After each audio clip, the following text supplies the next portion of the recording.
आई जरा देख के चलो, आगे ही नहीं पीछे भी। बॉलीवुड झरोखा में आज हम बात करने जा रहे हैं मन्ना डे के बारे में। मन्ना डे के बारे में कहा जाता है कि जब कोई गाना उस समय की शानदार तिगड़ी किशोर, रफी और मुकेश नहीं गा पाते थे तो उसे मन्ना डे से गवाया जाता था और मन्ना डे अपनी दमदार आवाज से उस गाने को अमर कर देते थे। भारतीय संगीत जगत के इतिहास के कई सारे सिंगर्स ने अपनी गायकी से सभी का ध्यान आकर्षित किया है। बॉलीवुड की बात करें तो 40 से 50 के दशक से ही एक से बढ़कर एक संगीतकारों और गायकों ने अपनी प्रतिभा का परचम लहराना शुरू कर दिया। बॉलीवुड में लाइट सॉन्ग्स का चलन ज्यादा था, जिसने कई सारे स्टीरियोटाइप को बदला और इंडस्ट्री में अपना एक अलग मुकाम हासिल किया। बॉलीवुड झरोखा में आज हम आपको बता रहे हैं मन्ना डे के जीवन के कुछ अनछुए पहलुओं के बारे में। मन्ना डे के बारे में कहा जाता है कि जब कोई गाना उस समय की शानदार तिगड़ी किशोर, रफी और मुकेश नहीं गा पाते थे तो उसे मन्ना डे से गवाया जाता था और मन्ना डे अपनी दमदार आवाज से उस गाने को अमर कर देते थे। मोहम्मद रफी के दुनिया भर में जितने दीवाने हुए हैं शायद ही किसी दूसरे सिंगर के हों, मगर इसके बाद भी जब रफी से पूछा जाता कि आपका फेवरेट सिंगर कौन है तो वो सिर्फ मन्ना डे का ही नाम लेते। रफी ने तो ये तक कह दिया था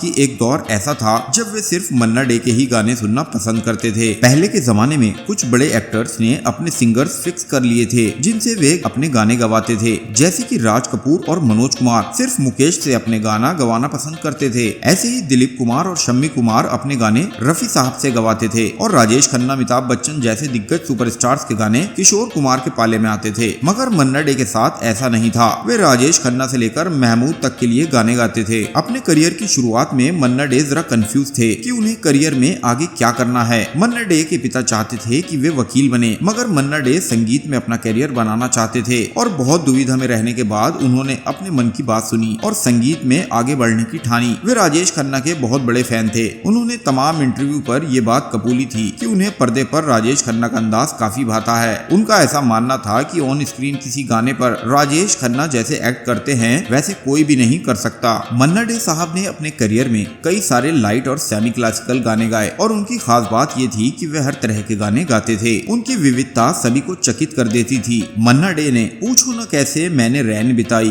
तू प्यार का सागर है, ए भाई जरा देख के चलो और कस्मे वादे प्यार वफा जैसे सुपरहिट गाने गाए। उन्हें पद्मश्री, पद्म भूषण और दादा साहब फाल्के सम्मान से नवाजा गया। 24 अक्टूबर 2013 को मन्ना डे का निधन हो गया था, लेकिन वो अपनी दमदार आवाज और अपने सुपरहिट गानों से आज भी हमारे बीच जीवित है। चलो आगे ही नहीं पीछे भी, दाएं ही नहीं